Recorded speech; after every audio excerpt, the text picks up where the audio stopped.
Hi friends, welcome back. So is Bitcoin heading to $1 million? Well, that's the subject of today's video, and I always appreciate coming back for more. So I'm looking at the chart here. We're trading at 61,942. Bitcoin is a volatile asset, and in fact, it has been on a crazy run for the last couple of months if you guys have been watching this thing. And the question is, can it get back to its all-time high, which is around the mid-60s? So if it hits 70,000, if that's the headline one day, that'll be basically a new all-time high. And we're all kind of waiting to see what happens. Essentially, what's going on is that we're racing towards the halving, and that's going to be in April. So that's coming up very, very soon. If you don't understand what this basic gist of it is, Bitcoin is all about controlling the supply. And it is supposed to be different than the sort of modern monetary policy that many governments have, where you can just print money whenever you like. Now, yes, you can mine Bitcoin, but the idea, though, is that you're going to keep cutting / halving the amount that you can mine. I want to go over some of the things regarding Bitcoin for those of you who are interested, because there's a lot of fascinating news that always happens with this thing. And, I've said this many times before, I'm not really into it myself. But I do track it because I think it's a very fascinating topic, and people are sort of emotional and strongly opinionated on one side or the other. And yes, one prediction is $1 million by 2025.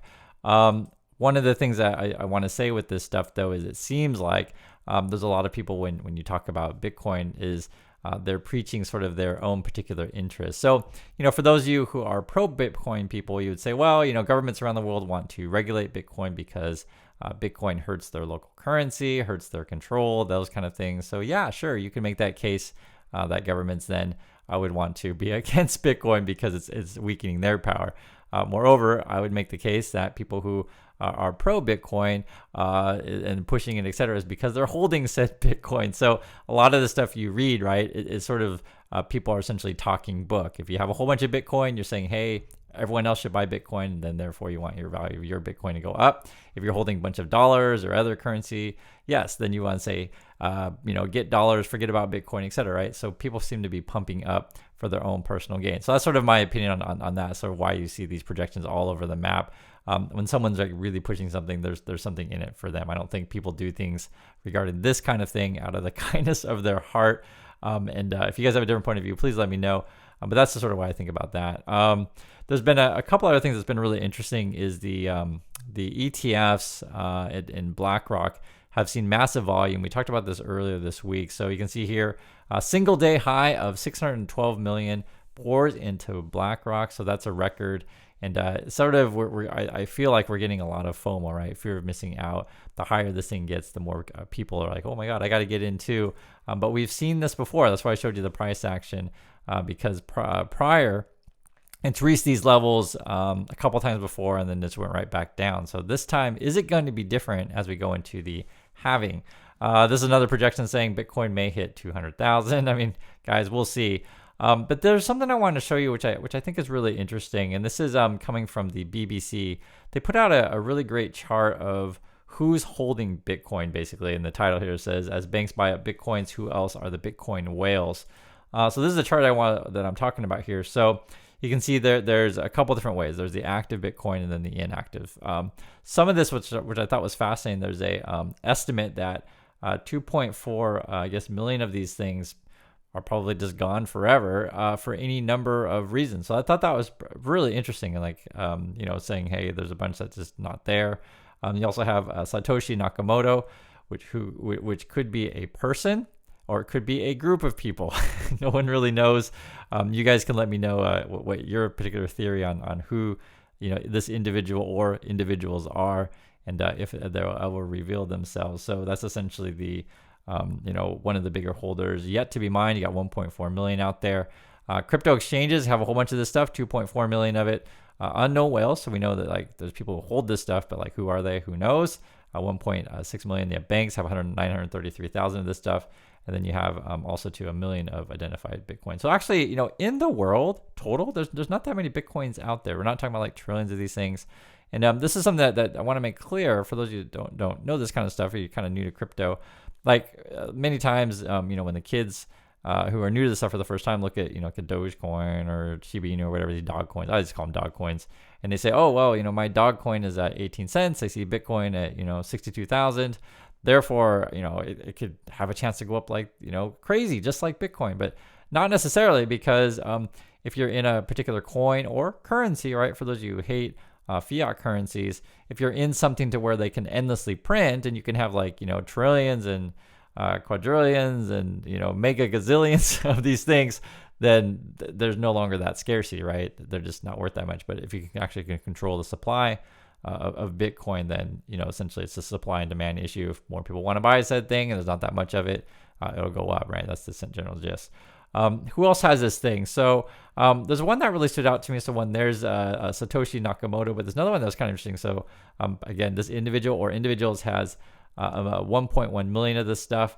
But law enforcement has a whole bunch of this. So this would be different police forces around the world. So they have about 335,000 of these things.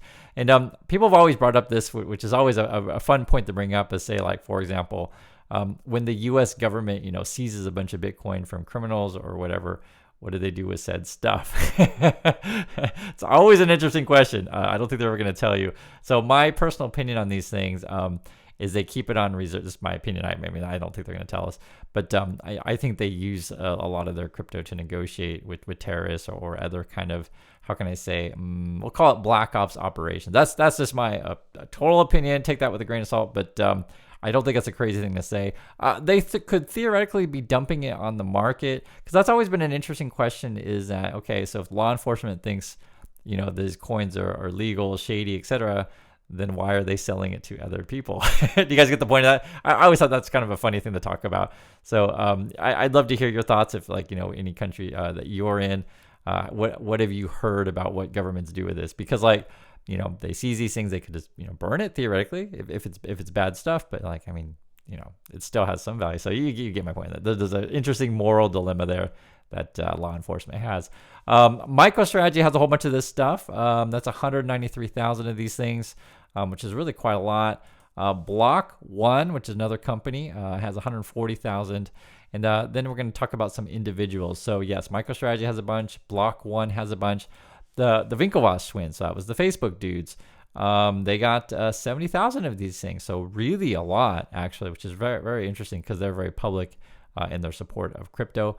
They actually donate to political campaigns. And obviously, as I mentioned before, be it either pro Bitcoin or anti-Bitcoin, obviously people do have their interests at heart. So if you're holding a whole bunch of this stuff, you'd be donating to campaigns too, to make sure that like you don't pay taxes on it, or whatever, make it easier for other people to buy your said coin. Tether's got a bunch of this stuff too, 67,000. And again, I'm showing you this stuff because it's always fascinating to see who has this stuff, because like say for example, Tim Draper's got a bunch of this stuff. If they come out publicly and say, hey everyone, you need to buy Bitcoin, well, of course you're going to say that. You got a bunch of these things. 30,000 Tim Draper has. Tesla has a whole bunch of this stuff as well, evidently. So this is 9,700 of these things, and I guess they're saying at one point they had 40,000 of it. Now they did sell off a bunch of their Bitcoin, so they don't have as much as they used to, and there was speculation if they sold for a loss or not. There was speculation on that, so who knows? I remember reading articles about that thing. Ask Tesla. If you're curious, ask them. Also too, and yeah, they still have it though. Also too, Block has a bunch of this stuff. That's a company. What was Block's former name? It used to be Square. I forget. Company changed the name. Remember, Facebook is now Meta. And then Google is Alphabet, and then Square, and then turn into Block. And you correct me if I'm wrong, but I think that's correct. But they have 8,000 of these things. Peter Thiel, who's a big memester, essentially he's into the Palantir and other things, but people like to talk about Peter Thiel. But he's got 3,600 of these things, and he's actually ahead of, get this, El Salvador. So I know we don't talk about El Salvador that much on this channel, but they do hold a bunch of Bitcoin, and it's funny because the president over there was bragging about it. So you can read the headline here. El Salvador's millennial crypto-loving president says the country's Bitcoin holdings are up more than 40%. So he's been bragging. And this was a tweet that he put out here. And this is Nayib Bukele, I think that's how you say his name. But it says, he says, when Bitcoin's market price, that is, when Bitcoin's market price was low, they wrote literally thousands of articles about our supposed losses. So he's kind of trash talking now. Now that Bitcoin's market price is way up, if we were to sell, we would make a profit of over 40% just from the market purchase. And our main source of BTC is now our citizen program. So it's actually really funny. Is that you have a president of a country like begging about their gains in Bitcoin. It's a real thing. It's just, that's why I'm laughing, because it's just funny. We won't sell. We won't sell. That's what he's saying. Or course, I guess probably be of course is what you're trying to say. At the end, 1 BTC equals 1 BTC. This was true when the market price was low, and it's true now. But it's very telling that the authors of those hit pieces, the quote analysts, the quote experts, the quote journalists, are totally silent now. Remember this, next time they spill lies again about El Salvador. So he's taking the victory lap, and hey, you're up 40%, congrats. But it's just really funny. Just imagine if world leaders have these big meeting and they're like showing the portfolios and bragging how much Bitcoin they have. Hey, I mean, that's the world that we live in. Who knows? I just find it funny. And this was actually another story regarding crypto. It's an interesting one. So SEC versus Ripple, and there's been some accusations that perhaps there's a lot of bot trading and manipulation of the price of XRP. We'll see what happens with this. Now, the Bitcoin thing is different than something like this one because there's all these sort of big players involved. And yes, there are anonymous people there, but I guess we have some pretty good tracking of this, right?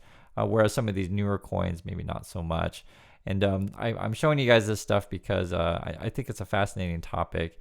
And again, when people share their opinions on these things, it's usually they have their sort of self-interest to preserve. I'll give you my overall general opinion of Bitcoin. So the arguments for it would be, governments abuse their power. They're going to print money whenever they like. They can also control the flow of money. These kind of things. So simple example, I'll just tell you. I used to live. Actually, I used to live in Vietnam and in China. I'm using those two as an example. Is because it's hard to get money in and out of the country. And so what a lot of wealthy individuals do is you'll buy objects. So for example, art, painting, because you ever wonder why would someone, buy all this money on painting?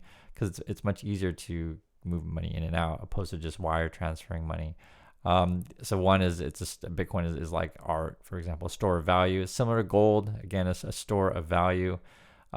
Easier to move. Now it's all digital though, and so I think there is certainly a danger there. If you put your money say on exchange, someone hacks your said money. Once it's gone, or hacks your said coin. So there's certainly risk to that. Advantages of digital is that things can move around faster, right? I just push a button, there you go, you got it. Wire transfers in the USA are slow and cumbersome. Here in Korea, I'll just tell you that we're in a completely different system. I send people money and it just gets there instantly. So we're kind of, I won't call it crypto, but I'll just say we're very digitized here in terms of money transfers in the US. It's very, very slow. In other, I'm just giving you some general thoughts on crypto and / Bitcoin. The other issue which I have with this thing, and I think this is a major one, is what's going to happen to the miners, and are they going to be incentivized? Meaning, do they have a reason to keep the network alive, essentially? I think power is a very real concern.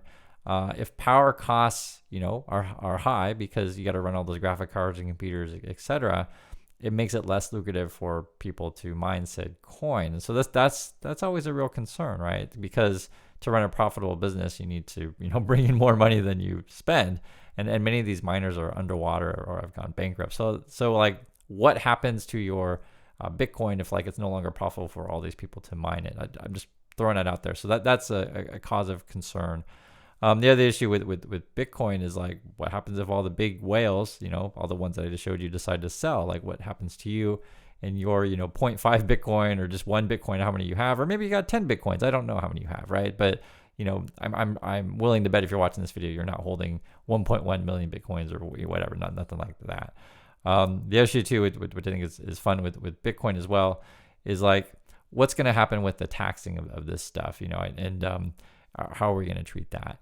Another one would be with something like Bitcoin is it is not very useful in terms of transactions. It's more of again, a store of value, not necessarily something we're going to be used on the daily to go buy, burgers at the Burger King. If you're into crypto, these kind of things, there are other sort of what do I call it, coins or currencies or whatever you want to call it, the we'll say systems that are more useful in terms of transactions. Bitcoin is indeed the most popular one. I think it's theoretically the safest one, but doesn't really have any particular use value. It's just stores your value. So I'm not into this stuff myself. I talk about it because I think it's fun to talk about. And yes, other people are into it for whatever reason. Like I mentioned, there's, we want to move money around the world a little bit easier. Maybe you want to do, black ops kind of stuff. I just under the table kind of things. Maybe Bitcoin works for you. And I actually don't know in terms of and this is something that I've kind of guessed and read kind of rumors about, say with negotiations between hostages with Israel and Hamas, like how much Bitcoin or crypto is being traded there. I've definitely read that Hamas is been, saying, hey, if you want those hostages back, give me some crypto. That's a real thing. And so how those kind of things, like those, how can I say, those transactions, like how much of it is fueled into crypto? Because people say, well, Chris, dollars and stuff like that have been used for, bad transactions. Well, yeah, absolutely. Right. We've been selling drugs and stuff like that for dollars for decades. So that's completely true. Just the amount of money that you can, so like, for example, you guys all watch movies and these kind of things. Let's say I want to sell weapons, in the black market, and we need a lot of money. Like I want you to give me $1 billion, that kind of stuff. Like $1 billion in cash that's untraceable is kind of tricky, right? Whereas, crypto, and I get it, guys, I get it. So yes, sometimes you can track these things, be it the blockchain, I get all that stuff, but it's just it's a different system. So the point I'm trying to make here is that, what are the benefits to just everyday people to where we would want to use it? I'm just pose that question because whenever I look at this stuff, it just feels like this really is more of a special interest kind of thing, like the big whales. That's why I showed you the whale chart. So someone like myself, let's say I decide to buy a couple Bitcoins, I'm such a small, fish or minnow, I guess you could say, in the sea of whales that really control it. And so that's something that always makes me uncomfortable about crypto. And there's something you can look up if you ever want to, if you're looking at any sort of altcoin, stuff like that. There are kind of estimates out there of how many, people have said thing, who started said thing. The thing with Bitcoin is we don't know even who started it or, if it's a one person or individual. So those kind of questions I don't really like. But, the longer that this thing sticks around, people may or may not buy into it.